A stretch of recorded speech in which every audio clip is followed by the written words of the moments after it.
Kalian masih ingat gak ada lagu baru yang diciptakan Mahasewa yang kayak gini loh liriknya. Sya la la la la la Prabowo Sya la la la la la la Prabowo Udah tertangkap penciptanya.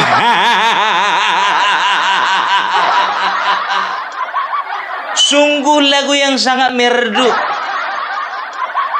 sangat indah didengar. Tapi lebih indah lagi kalau kau nyanyikan itu di dalam penjara.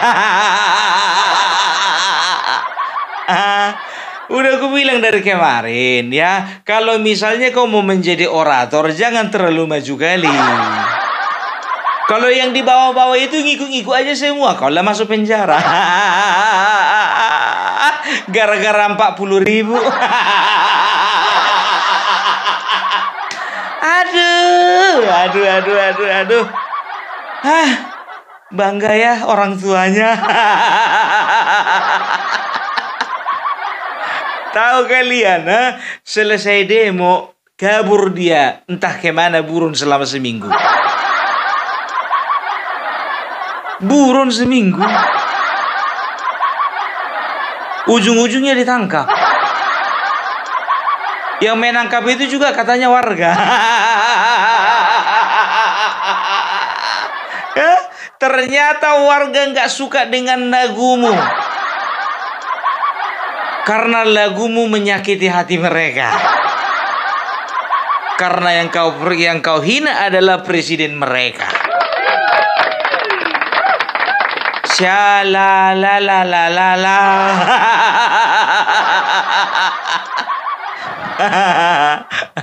Siapa yang ngajari kau, mamamu? Inilah manusia-manusia kalau di rumahnya kurang mendapat pendidikan.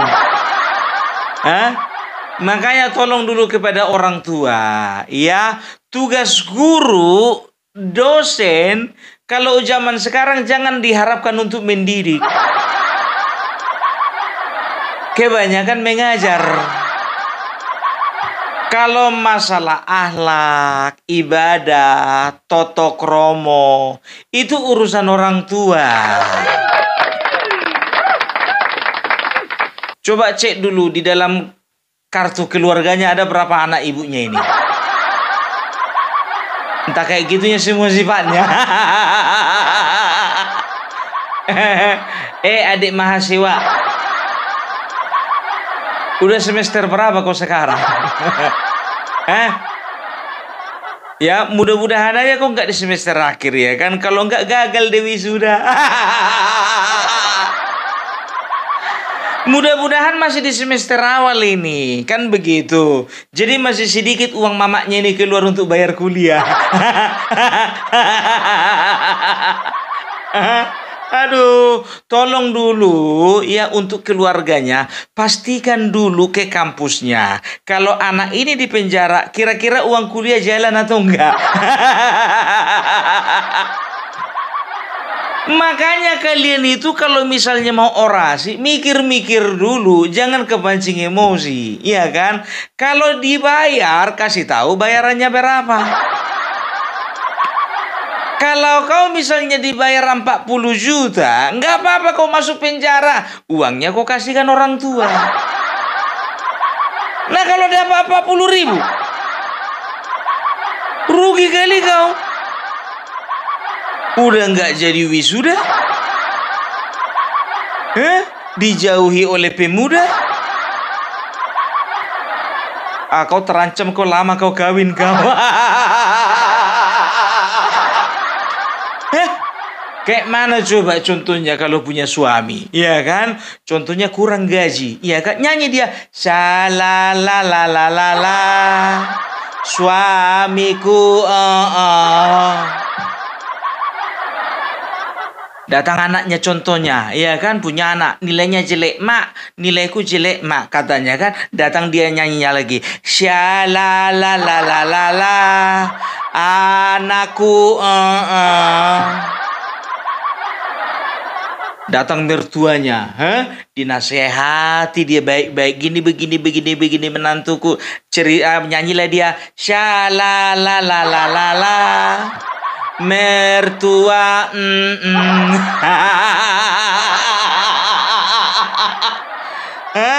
Udah ku bilang sama kau, jauh jodohmu. Ya tolong mahasiswa-mahasiswa ya, kalau misalnya kalian itu belum tahu arah dan tujuan dari sebuah demonstrasi ya, dan kalian mencium ada bau-bau ya, ada bau-bau politis ya, jangan terlalu masuk lebih dalam. Boleh ikut-ikutan tapi jangan dalam kali. Merah-merahkan aja. Kayak gini jadinya nih, kan begitu, yang makan korlap. Uang masuk lewat korlap. Dia jadi korban. Kau katakan Bapak Prabowo kau samakan dengan dengan makhluk hidup berkaki empat. Ku bilang sama kau, iya kan? Kau itu punya otak atau enggak? Ya, Bapak Prabowo, kau belum lahir, beliau itu sudah mengorbankan darah dan juga nyawanya demi bangsa ini. Enak kali kau bilang begitu, Kurasa lebih jelas dan juga lebih banyak jasa Bapak Prabowo dibanding bapakmu. Satu-satunya jasa bapakmu paling besar di dunia ini adalah cuma membesarkan kau. Memikirkan kau, memperjuangkan kau. Tapi Bapak Prabowo mulai dari dulu dia sudah menghibahkan dirinya, mengorbankan dirinya untuk bangsa Indonesia. Berani kau bilang kayak gitu. Saya kecewa. Setelah kita pilih Bapak Prabowo, ternyata dia tidak mendengarkan suara kita. Ada yang jamin rupanya kau pilih dia? Selain ini biar tahu kalian ya, ternyata ditangkap juga beberapa orang ya yang sudah membakar foto dari Prabowo Gibran.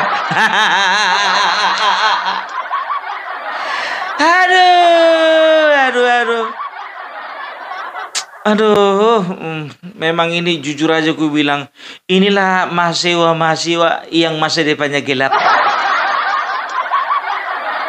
Mau aja diperalat oleh kelompok tertentu. Coba perhatikan sekarang, tagar Indonesia gelap, di mana-mana udah nggak kedengaran kan? Tapi muncul di beberapa acara Refli Harun, Faisal Akbar Faisal, ya, dan itu juga yang menjadi tagarnya Koni. Apa dibilangnya? Waktu saya pulang umroh dengan Megawati, ya, kami itu disambut dengan demonstrasi Indonesia gelap. Gua gemes gitu loh. Gua kepengen banget untuk nerangin Indonesia yang gelap ini. Jadi bagaimana kawan-kawan? Berapa foto yang kalian bakar? Jadi mahasiswa ini jujur aja ku bilang, ya kan, aneh orang ini. Bakar foto presiden berani. Coba bakar dulu foto dosen pendamping. Bakar dulu foto dosen pendampingmu. Kan udah terbalik dunia ini.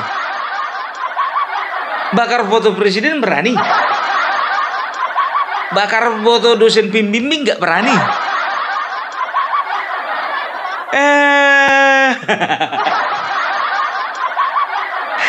Jadi manusia-manusia inilah yang mau mengharapkan pendidikan gratis gitu. Iya. Mau digratiskan uang kuliah kalian. Isi kepala nggak ada. Mengharap digratiskan. Aduh, coba kalau rasa orang ini orang ini yang beberapa orang ini ya kan, nanya lo orang ini satu dengan yang lain. Kira-kira kita satu sel nggak sama si Hasto?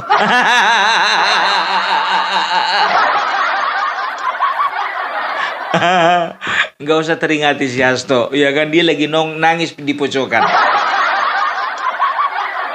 Aku menangis. Ho. Istriku menangis. Ho. Anak-anakku menangis. Ho.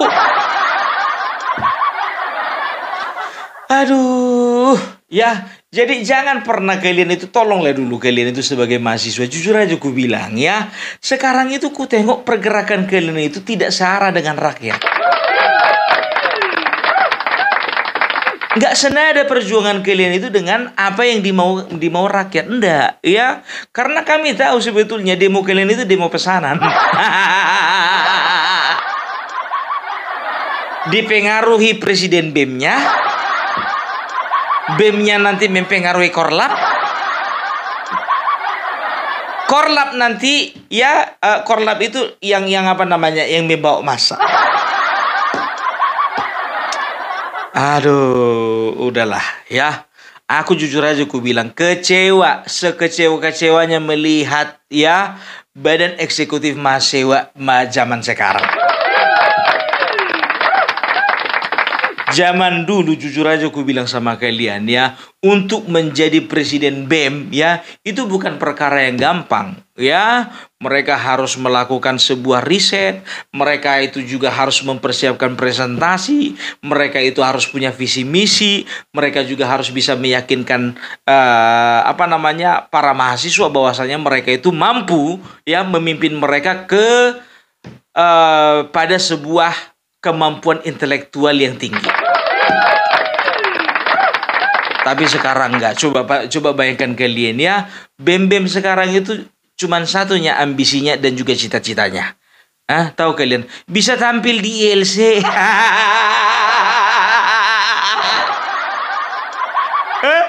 Coba perhatikan kalian. Ya, hitung kalian udah berapa presiden BEM ya yang sudah nongol di ILC. Cuman itu yang kebanggaan terbesar mereka. Nongol di TV, pimpin demo. Kan begitu, demo ke arahnya kemana nggak tahu dia. Aduh ya, inilah asuhan-asuhannya Rocky Gerung, Faisal Assegaf. Nggak boleh kayak gitu Kopung ya. Bagaimanapun juga mereka adalah penerus bangsa ini. Tergantung IP-nya itu. Kita lihatlah lulus nanti IPK-nya berapa. Ya, udah ku bilang tahun 2019 ya, ada sekitar 10 atau 11 perguruan tinggi negeri di Indonesia itu top-topnya itu ya, yang juga pernah dirasuki atau disusupi dengan radikalisme. Ya, jujur aku bilang sama kalian, sedangkan paham radikalisme itu bisa menyusup kepada para mahasiswa, apalagi paham-paham anti pemerintah. Loh kok bisa Bung? Ya yang diundang model-model Rocky Gerung. Kan begitu. Andai kata Koni mengajar dia di Indonesia, aku rasa Koni pun juga diundang itu.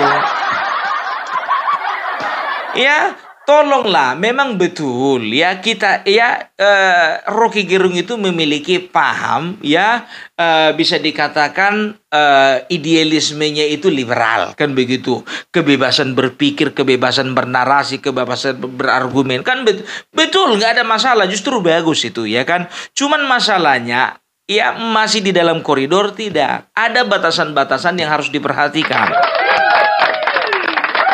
Batasan etika, batasan moral, batasan hukum dan undang-undang.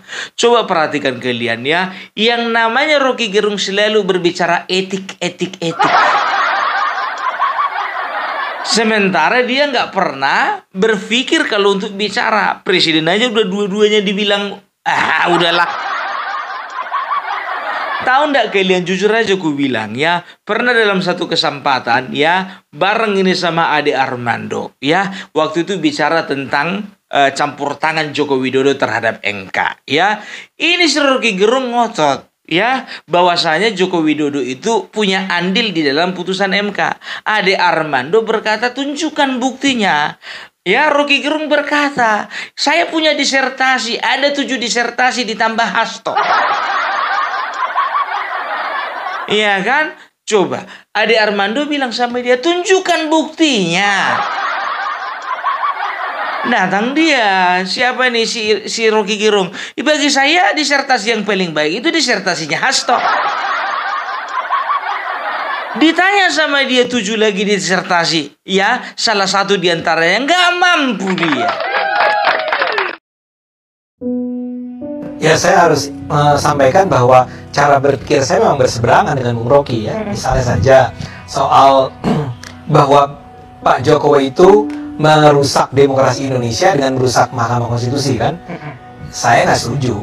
Saya merasa bahwa keputusan Mahkamah Konstitusi untuk yang ujung-ujungnya mengizinkan Gibran maju itu bukan urusannya Pak Jokowi, itu urusannya Mahkamah Konstitusi. Kenapa Jokowi nggak batalin? Bagaimana caranya dia membatalkan? Karena dia tidak ngerti political ethics itu dasarnya. Oke, silakan jawab. Saya mau bilang bahwa dia menikmati ironi. saya Bukan sekedar dinikmati, dia nggak tidak paham. setuju dengan tuduhan bahwa yang berada di belakang keputusan Mahkamah Konstitusi tersebut adalah Pak Jokowi. Jadi di situ aja kita berbeda. Dia tidak bisa membuktikan itu, saya juga tidak bisa membuktikan. Saya bisa buktikan. Saya tidak bisa membuktikan. Saya buktikan, Saya Anda bisa. tidak bisa membuktikan apakah Jokowi memang terlibat di sana. Saya akan buktikan. Gimana caranya Anda buktikan bahwa Jokowi ada di sana? Dengar gitu sekarang. Apa? Logik dari kekuasaan. Enggak, ini jangan logik dong. Buktinya apa? Buktinya apa? Bisa terangin itu bukti. Ya apa. Seseorang yang punya ambisi, dia akan maksimalkan ambisinya. Sampai di situ dulu, benar nggak tuh tesisnya?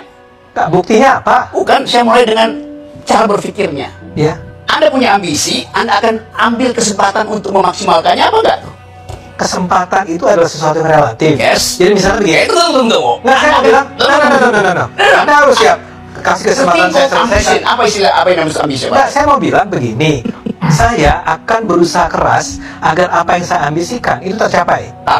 Tapi semua harus dilakukan dengan cara yang etis. Sekarang Setuju? juga. Nah, itu Ya. saya. Oke. Jadi saya mulai poin pertama ya. Kalau Anda punya ambisi, Anda akan maksimalkan apa enggak? Dengan cara yang etis ya. Iya. Dengan cara yang etis ya. Oke. Kapan cara yang etis itu dipakai oleh seorang yang ambisinya tak tertahankan lagi? Enggak karena saya ada batasan etis, saya tidak akan mengatakan ambisi saya sudah tak tertahankan. Kapan seseorang menahan ambisinya kalau perintah moral dia itu adalah dinasti? Perintah moral apa? Perintah moral adalah perintah tertinggi. Yes. Tentu saja. Ya, jadi dia akan Jadi- batalkan. Batalkan apanya? Kalau perintah moralnya bangun dinasti, oke, dia akan batalin apa enggak? Bagaimana mungkin ada sebuah perintah moral bentuknya adalah bangun dinasti? Seharusnya tidak boleh ada, tetapi itu faktanya, itu deh lo. Itu karangan Anda. Lu ini, Itu imajinasi lu tanya, Anda. Gini, imajinasi saya, oke? Iya. Imajinasi saya itu, you cari pembuktian ilmiah, nggak ada kan? Nggak ada. Baca seluruh analis Australia, Indonesia, disebutkan di situ ambisinya memang bangun dinasti. Saya tidak riset itu, yang riset ada teman-teman yang PhD semua. Tanya, Ya kenapa tiba-tiba saya harus setuju dengan mereka? oh iya mas setuju. Iya. Tetapi Kan saya- argumen you itu dia tidak teoritis. Saya tanya sama Anda, tunjukkan buktinya bahwa Itu. dia dengan sengaja berusaha menjadi mastermind dari perubahan di dalam Mahkamah Konstitusi. 7 disertasi di dunia, 8 dengan disertasi Hasto tentang itu. Apa yang kurang? Apa hubungannya Apa dengan hubungannya? Mahkamah Konstitusi? Apa hubungannya dengan Jokowi? Sebut disertasi mana yang kesimpulannya adalah Jokowi itu memastermind perubahan Mahkamah Mahkamah Konstitusi. Oke. Sebut Hukum satu. aja. No, Bahkan mention one. mention yang bisa dibaca orang Indonesia ya, disertasi Hasto. Enggak, Anda bilang ada 8, ada Ada 7, 8 plus Hasto dan jadi 8. ikutin terus. Iya. Itu, oke. Sekarang aja di depan Satu, publik. oke. Ini ada siaran langsung di Yes, televisi oke. ya. You minta satu, oke. Ya, siapa? Yang bisa dibaca dalam Ya. bahasa Indonesia, disertasi Hasto. Bahasa Inggris. Saya mesti sebutkan itu pada seseorang yang secara intelektual. Saya? Adik, Saya? setiap hari membaca jurnal. Saya nggak pernah baca. Saya baca dong saya. Dia nggak pernah baca. Apa bang jurnalnya bang? Jurnal itu dikutip di semua artikel. Ya itu apa? You mau tanya judulnya? Iya. Gua Google dulu. Enggak, kenapa Google dulu? Oh, ya oke. Silakan Google dulu kalau Anda bisa. Kalau saya terangkan di situ, Ya. orang tanya, versinya apa? Versi yang paling bagus itu versinya Hasto. Saya ambil yang tertinggi aja. Coba. Versinya Hasto apa pentingnya? Hasto is not an intellectual. Oke. Dia dapat doktor aja saya ragukan. Ya udah kalau gitu. Ya, jadi kemampuan teori ya itu kadangkala kalah ya dibandingkan dengan kemampuan praktikal. Ya, Ade Armando dia lebih kepada praktikal. Dia tidak hanya memahami teori ya, tapi Rocky Gerung kebanyakan teori tidak memahami praktek. Ade Armando mending pernah jadi caleg. Opung Parbelak 2 kali jadi caleg. Nah kawan ini pernah jadi caleg.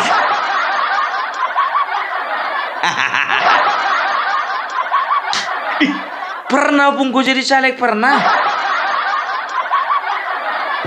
Kapan itu Bung? Nggak perlu kalian tahu. Masih kelas-kelas kabupaten lah. Ada yang milih Bung? Nggak ada. Tapi nggak terlalu banyak, ya kan? Tapi kalau misalnya Bung Parbelak sekarang jadi caleg, jujur aja gue bilang banyak milih.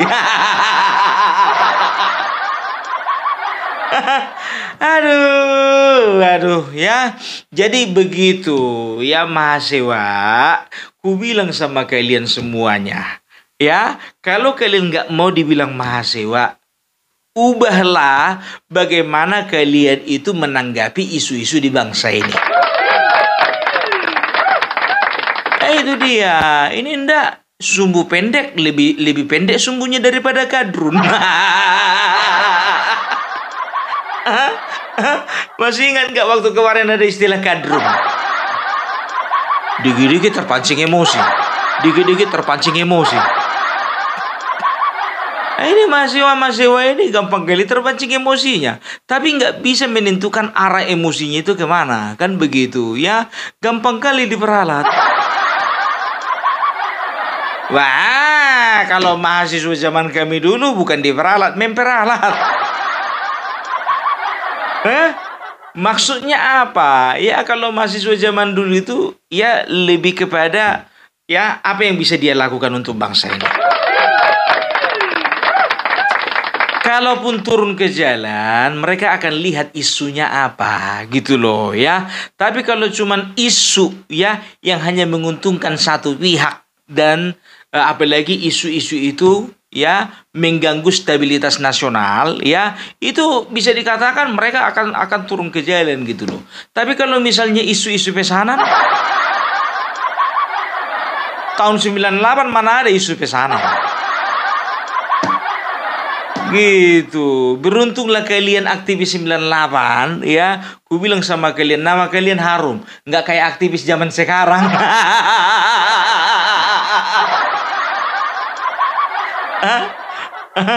Bangga kali kalau udah turun ke jalan.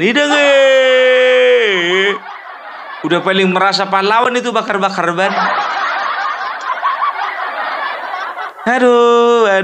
Jadi kita doakan aja ya mahasiswa-mahasiswa yang sudah tertangkap ini ya. Yang pertama supaya mereka bisa berubah ya. Yang kedua ya supaya uang sekolah mereka atau uang kuliah mereka nggak jalan.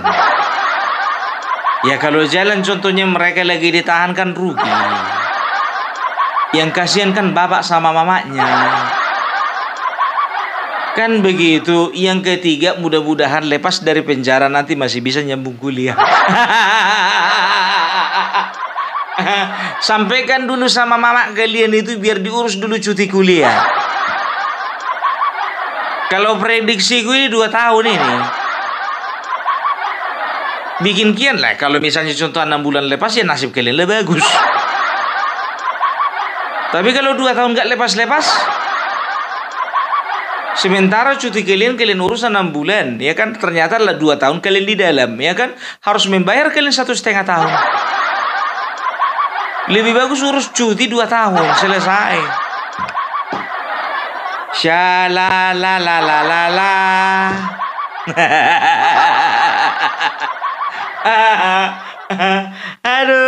Aduh. Ya udahlah, itulah dulu dari Opung Parbelak ya. Salam Parbelak, salam NKRI harga mati.